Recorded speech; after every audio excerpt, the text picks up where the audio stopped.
The hood release cable on my 2002 MR2 was rusty, and the latch just barely released, probably because the cable had stretched.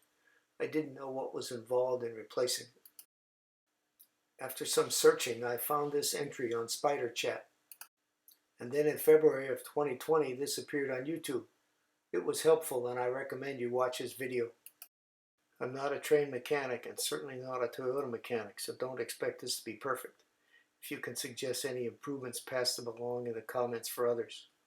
I figured out as I went along how to do things, so this is not how I changed my cable, but how I would do it next time. The video is all still images with on-screen text and voiceover. These are most of the parts I had to remove. Most of the work is removing the plastic pieces that cover the cable, or hold down the carpet that covers the cable. You won't need any special tools. This trim kit from Harbor Freight was useful, but a flat blade screwdriver or putty knife will do. The steps for the task are get the parts, uncover and expose the old cable, replace the old cable with the new one, and replace all the parts that cover the cable. I got the new hood release cable online from parts.toyota.com. It actually comes from one of the Toyota dealers connected with the site. It was less than $40. I got these at the local auto parts store. You might need up to 4 of them. These inner fender clips came from Amazon. Virtually all mine had deteriorated with age. These clips hold the cable to the cross brace in the engine bay. To match these clips, I had to go to a local store that specializes in products for body shops. Just FYI, the auto vehicle parts company has thousands of these kind of parts.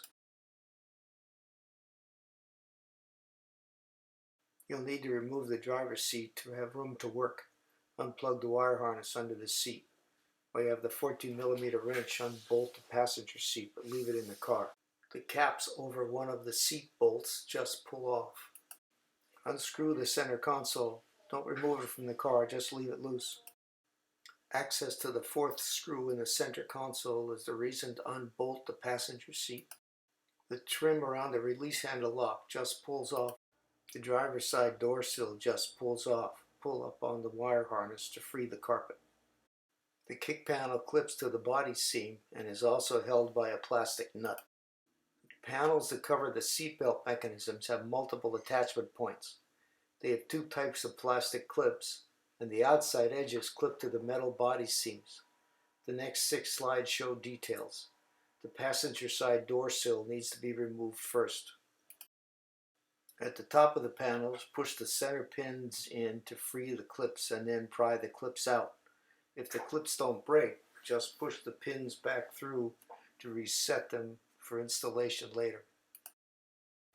Each panel has 2 of these Christmas tree clips holding it, but first pull the outside edge of the panel free from the body seam.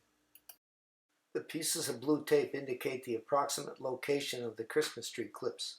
Just work them loose. The clip in the inset pulled out of the sheet metal and stayed with the panel. When the Christmas trees pull out of the sheet metal, the tree branches will probably be damaged. The Christmas tree clips might stay in the metal. Just FYI, that's on the passenger side. The base of the Christmas tree clips just slip into the panel. The panels are held in place by the seat belts. Pull the belts out and clamp them to keep the panels out of the way. The luggage doors clamp the carpet.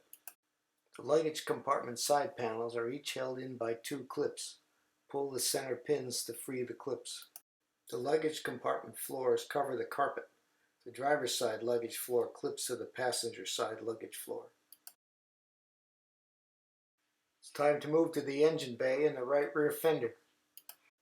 Unbolt the tail light and unplug the connector just to get it out of the way. Remove the right rear wheel to access the inner fender. Jack stands are cheap safety gear. The inner fender attachments are easy to deal with once you find them. The next 5 slides should help. The most complicated one is first. This clip sandwiches the bumper cover, the fender, and the inner fender. Squeeze it with the pliers after you remove the screw. Keep this image in mind for when you put the inner fender back on. There are a number of these clips. If yours are as bad as mine, you'll be glad you got replacements. I forget if there are 2 or 3 of those same clips under here. 2 of these S-clips at the bottom rear of the inner fender attach it to the bumper cover. After the screws are removed, the inner fender and bumper cover slide apart. Find this bolt by looking down through the opening where the taillight was.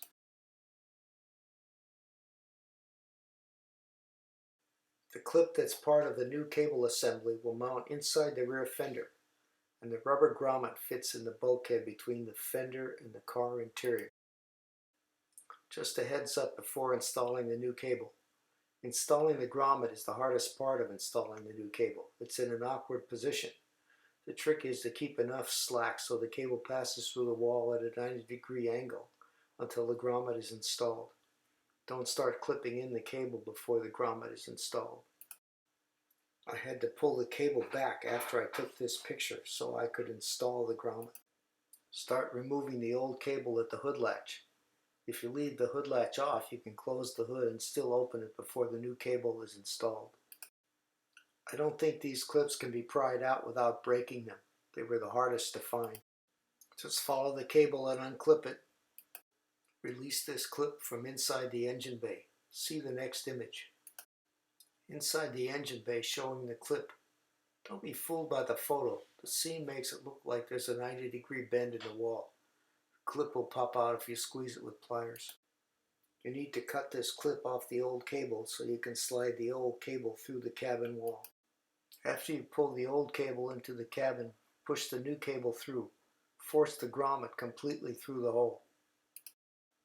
I'm guessing at the factory they installed the cable and grommet before they installed the fender. If not, why would it now be necessary to push the big flange back through the opening? I think the blue tape marks where the cable should pass through the grommet. Once the cabin wall grommet is in place, installing the new cable is straightforward. Inside the car, just follow the old cable, clipping in the new one as you go. Be careful not to knock out the grommet. Use a 10mm wrench to unbolt the handle assembly. Work the handles through the carpet to free the handle assembly. The cable just pops out of the handle assembly.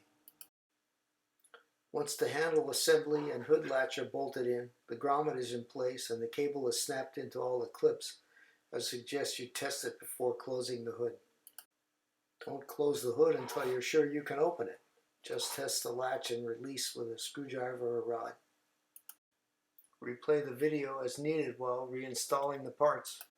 While working on the cable, I noticed that the clips holding my bumper cover had deteriorated. They are different than the inner fender clips. They look like this. Just a few bucks at Amazon. I hope you find this useful. Good luck with your project.